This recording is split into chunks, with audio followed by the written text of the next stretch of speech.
Donc tu peux nous rappeler peut-être le titre de ta nouvelle? Ce qui nous lie. Ce qui, dans ta nouvelle, le topo, ça a de l'importance. Ça veut dire que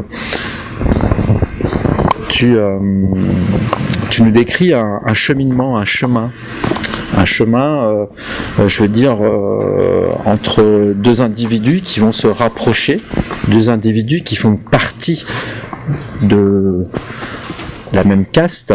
Mm-hmm. Et là, ça m'empêche pas de penser encore à l'importance biologique que tu donnes à ta nouvelle. Quand on parle de caste de prêtres, on ne peut pas s'empêcher que pour eux, la première entrée dans cette caste est la castration. Dans cette histoire-là, la première entrée, c'est surtout la perte de la famille. Parce que les prêtres sont forcément des orphelins. Donc finalement, c'est la solitude. La castration, elle intervient après, au moment de l'adolescence, quand il y a d'autres besoins qui s'éveillent chez la plupart des gens. Mais là, c'est plus finalement, oui, la solitude, l'absence de famille, l'absence de lien. Et ce que propose en fait cette corporation, cette incorporation, c'est le partage de cette solitude. Je veux dire, il y a une notion de transmission entre l'élève et le maître. Et que cette transmission justement va changer l'être. C'est pas vraiment la corporation qui le propose, dans le sens où le lien qui se crée entre Matt et Gabriel est assez particulier, parce que Matt n'est pas un prêtre comme les autres. Il va un peu à contre-courant par rapport à ce qu'il serait censé faire, en créant justement un lien avec Gab, là où il était censé juste lui apprendre le métier, la technique du métier. C'est à coup d'eau bénite et de désinfectant que se règlent toutes ces histoires. À coup de flingue aussi et de couteau. Il faut trancher dans le vif, et je pense que tu sais faire. Oui, ça on a l'habitude. Tu t'attendais pas aujourd'hui à ce qu'on parle de métaphysique? Non, d'autant que j'aurais dû m'en douter, parce qu'en partant sur un texte basé sur la religion, on allait forcément en arriver là à un moment. Mais c'est vrai que je voyais plus le côté psychologique, je suis plus dans le côté psychologique du texte, par rapport au personnage notamment, que dans le côté métaphysique, qui est l'un des aspects qui me donne un peu plus de mal. Donc notamment le rapport à la religion, je me suis plusieurs fois demandé pourquoi je m'étais lancée là-dedans. Je pense dans ta nouvelle, il y a un apport de la religion, mais cette religion passe par la biologie, essentiellement. Mais là, on revient aussi sur le côté psychologique de la religion. Après, c'est peut-être paradoxal pour quelqu'un qui écrit un texte sur la religion, mais je ne suis pas croyante. Tu es laïque? Oui.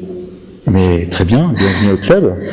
Donc, je pense que pour comprendre la religion, et il faut essentiellement être laïque, il faut faire acte de raison, et je pense que la laïcité est la porte d'entrée à la raison, et cette raison, on ne sait pas où elle va nous conduire, mais la raison, c'est vraiment le lien. C'est le lien qu'on peut faire entre ce qui est et ce qui n'est pas. C'est le lien entre le vrai et le faux.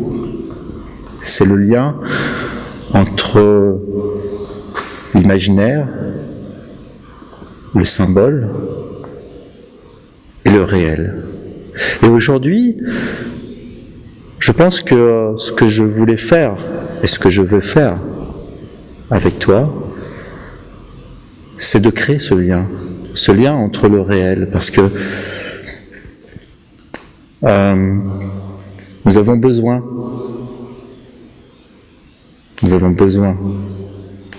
à chaque instant de créer le lien. Alors, ce qui nous lie, Ophélie, c'est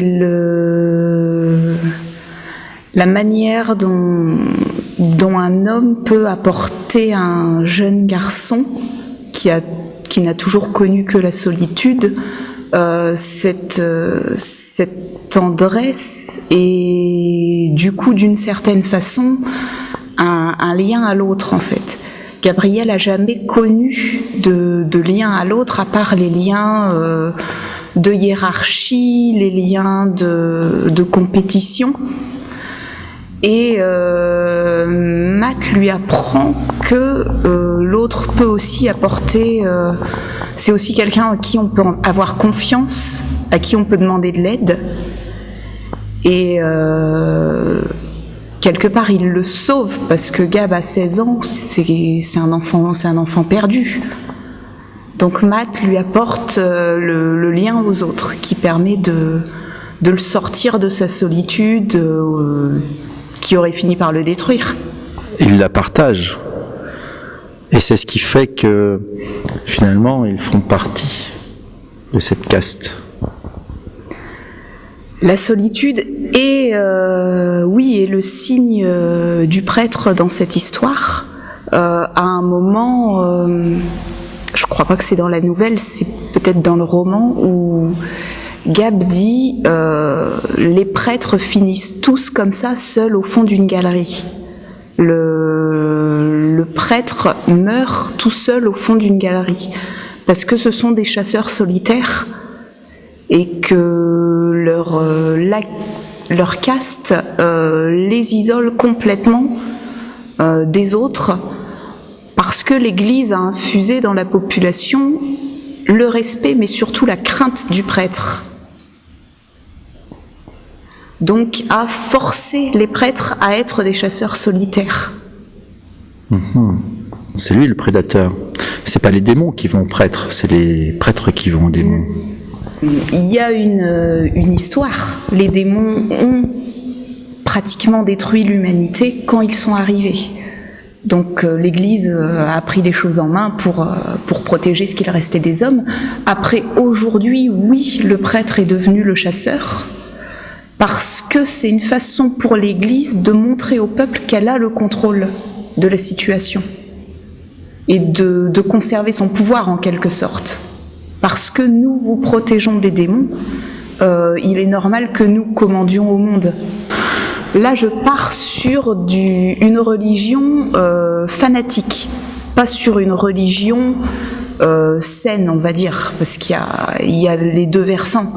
Il y a la religion qui est la croyance dont les hommes ont besoin, et il y a la religion qui veut imposer sa voix au monde par tous les moyens.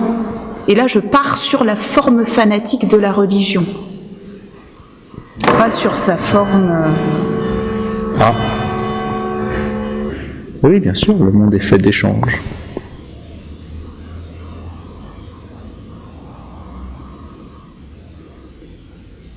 À quoi tu penses?